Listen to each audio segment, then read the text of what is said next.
Hello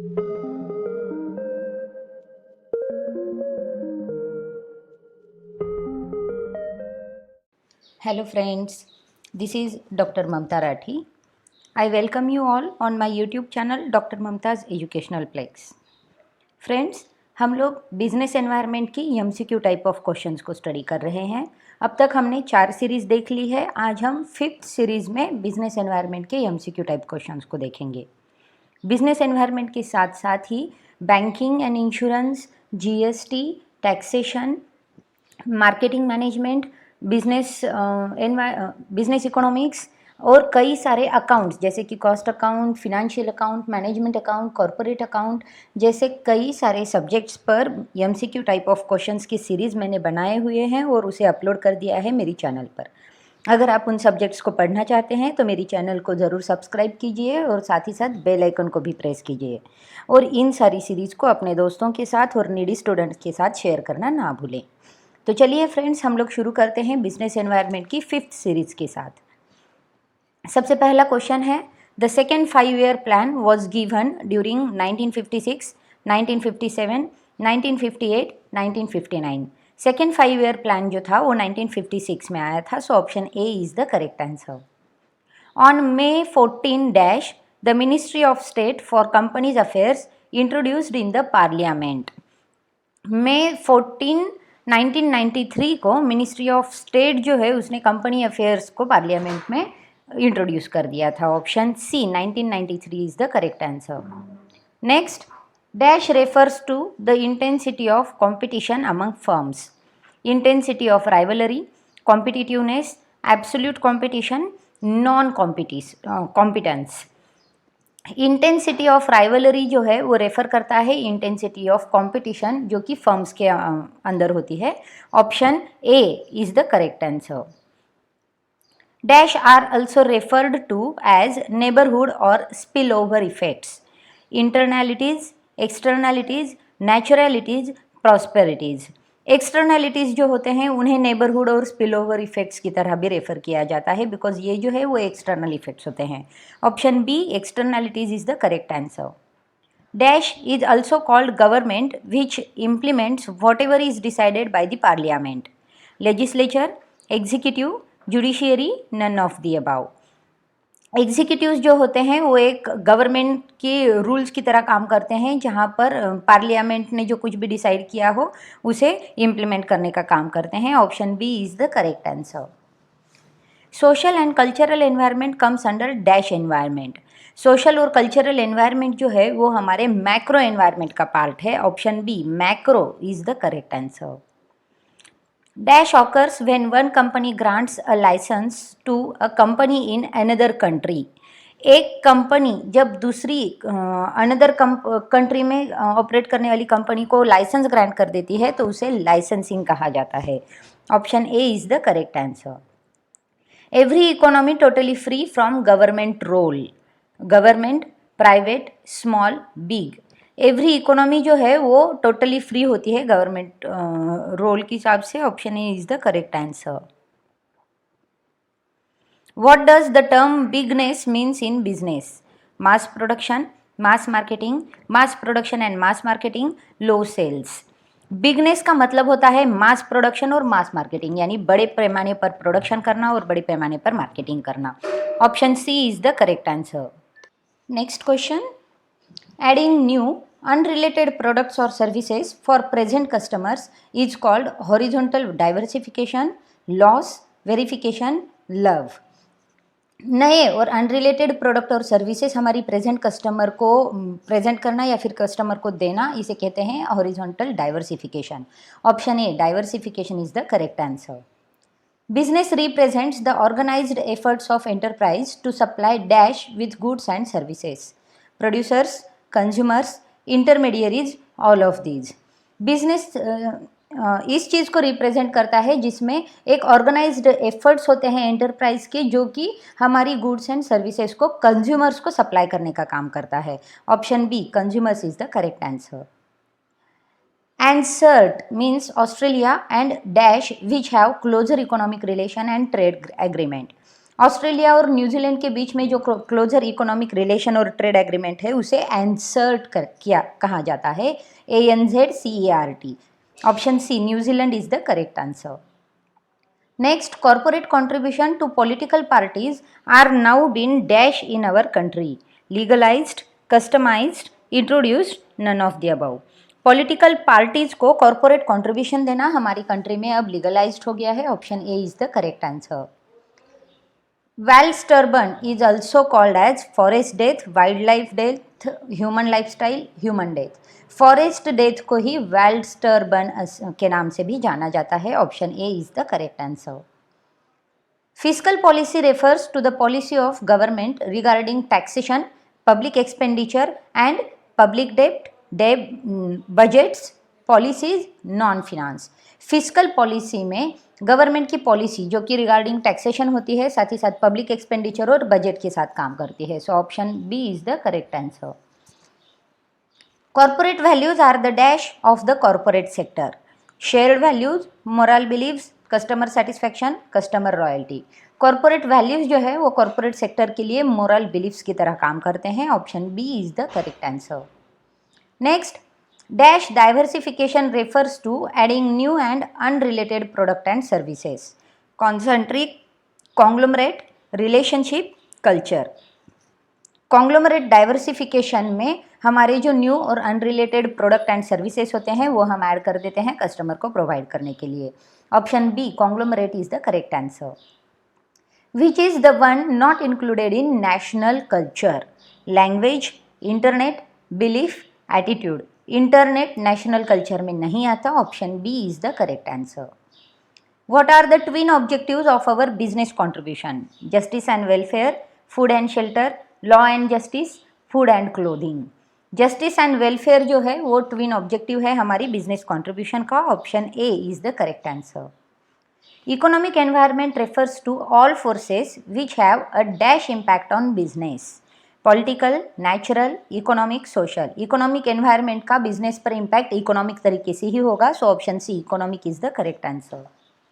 Dash means joining with foreign companies to produce or market the products or services. Direct investment, joint venture, franchising, none of the above. Joint venture का मतलब होता है हमारी foreign companies के साथ हमारी company को join कर देना और साथ ही साथ उसके प्रोडक्ट्स और सर्विसेज को प्रोड्यूस कर मार्केट में लाना। Option B joint venture is the correct answer. Dash assuring the dignity of individual and unity of integrity of the nation. Fraternity, equality, certainty, biocity. Equality ही एश्योर करता है हमारी individual की dignity को और साथ ही साथ हमारी नेशन की यूनिटी और इंटीग्रिटी को। Option B equality is the correct answer. Dash is defined as systematic assessment of the social impact of the activities of a business firm. Social audit, social responsibility, social interaction, हेटर्डनेस।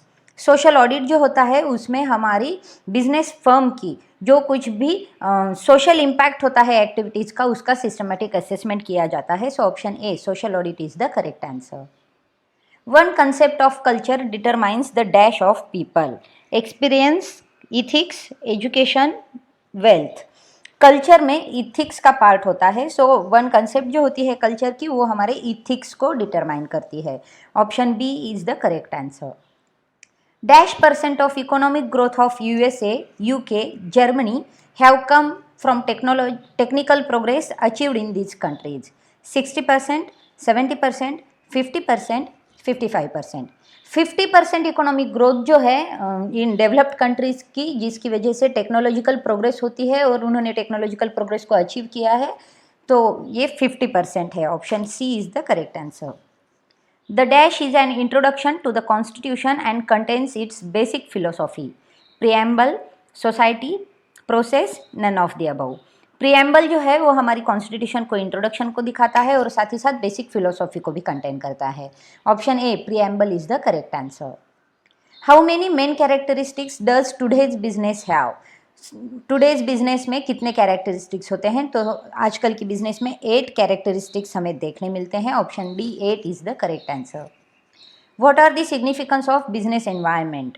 Business environment की significance क्या है? First mover advantage, competition, information, globalisation. सबसे बड़ा significance जो होता है business environment का वो है फर्स्ट मूवर एडवांटेज का। सो option A is the correct answer. Internationalization of business is a mean of sustaining a strong domestic base in terms of technology, product, market and capital over a dash period. Shorter, longer, medium, low.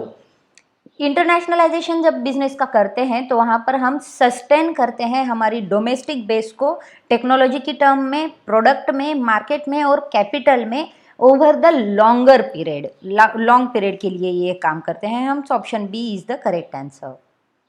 The main concepts concerning about business goals और objectives are dash mission objectives, mission targets, mission objectives targets, target objectives. तो हमारे business के जो goals and objectives होते हैं वो according to हमारे mission, objectives और टारगेट पर बेस होते हैं। Option C is the correct answer. Dash refers to all forces which have an economic impact. Technological environment, political environment, economic environment, social environment. Economic impact economic environment को refer करता है, जो कि सारे forces economically impact होते हैं वो economic environment का पार्ट है। Option C is the correct answer. Dash to leisure varies from country to country. Altitude, function, motivation, pain. Altitude to leisure vary होता है country to country. Option A is the correct answer. Dash involves tracking environment trend, sequence of events और streams of activities. Scanning, monitoring, forecasting, assessing. Environment monitoring में हमारी economic trend को या फिर होने वाले जो सीक्वेंस ऑफ एक्टिविटीज़ है, स्ट्रीम्स ऑफ इवेंट्स है, उनको मॉनिटर करने का काम होता है। So option B, monitoring is the correct answer. Porter's model represent the relationship between organizational and environment, society and environment, organization and society, society and industry. Porter model ने जो relationship exist करती है वो है ऑर्गेनाइजेशन एंड एनवायरनमेंट के बीच। Option A is the correct answer. Has the per capita income increased और decreased from 1980 to 2009? पर कैपिटा इनकम 1980 से 2009 में इंक्रीज होती आई है। Option A is the correct answer. A licence is a dash permission issued by the government to an industrial undertaking. Licence जो है वो एक रिटर्न परमिशन देने वाला डॉक्यूमेंट होता है जो कि गवर्नमेंट देती है इंडस्ट्रियल अंडरटेकिंग को। So option B, return is the correct answer. Next, GDP is growth domestic product, profit, peace, post. GDP को ही ग्रॉस डोमेस्टिक प्रोडक्ट भी कहा जाता है या फिर इसे ग्रोथ डोमेस्टिक प्रोडक्ट के नाम से भी जाना जाता है। So it is a gross domestic product. Option A is the correct answer. Actually sickness where units being closed for more than dash month.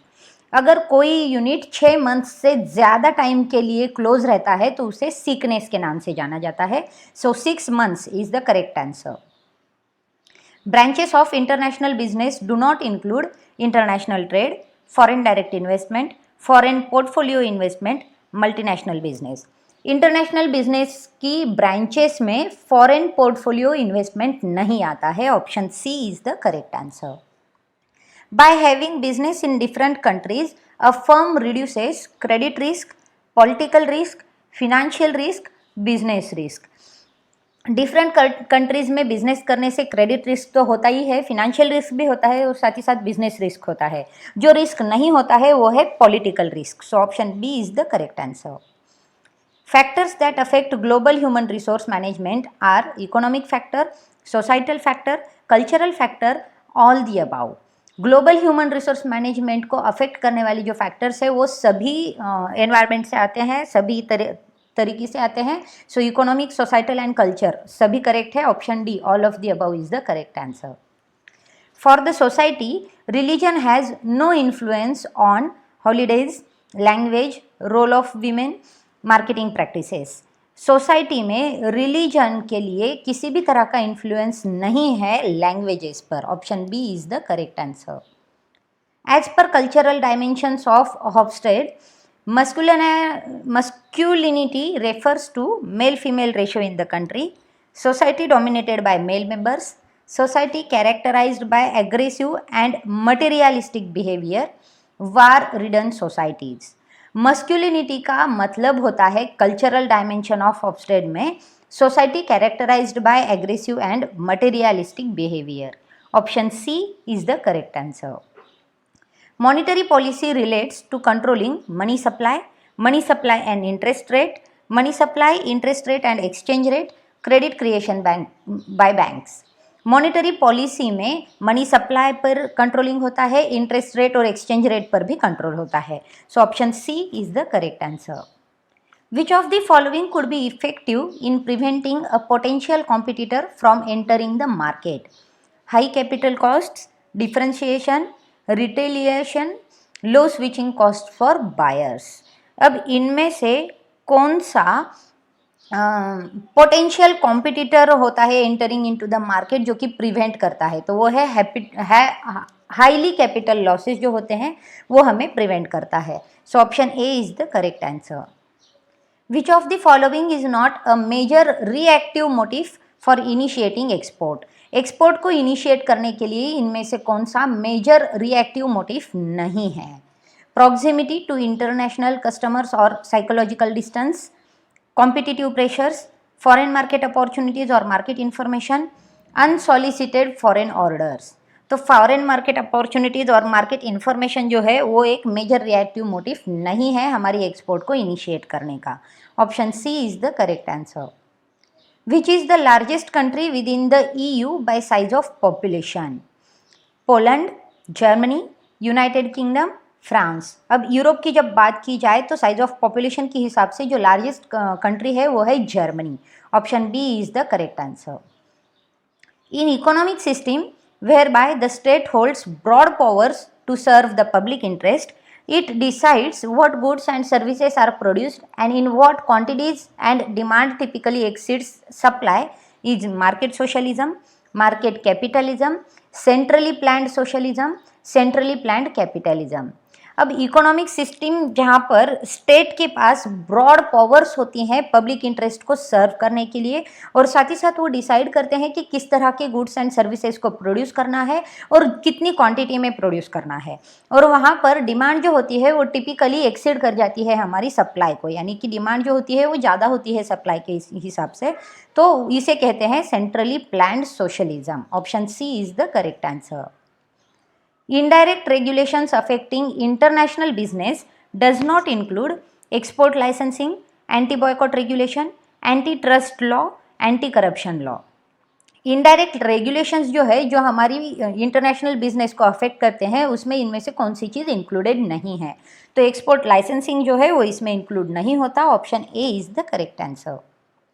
The following statement relating to civil law is true.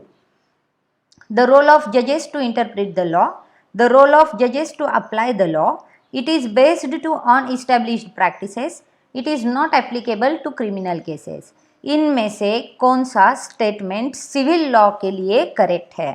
तो ये इसमें का जो statement है the role of जजेस to apply the law, ये correct है civil law को लेकर। So option B is the correct answer. So friends, in this way we have completed our 5th series here. पहले की 4 सीरीज़ की link मैंने description box में दे रखी है। अगर आप उन सीरीज़ को पढ़ना चाहते हैं तो डिस्क्रिप्शन बॉक्स से लिंक को कॉपी कर कर आप उन्हें देख सकते हैं और उनकी पढ़ाई कर सकते हैं। हम लोग बहुत जल्द मिलेंगे एनवायरनमेंट की नेक्स्ट सीरीज़ में। तब तक के लिए keep watching, keep sharing, stay tuned. Thank you.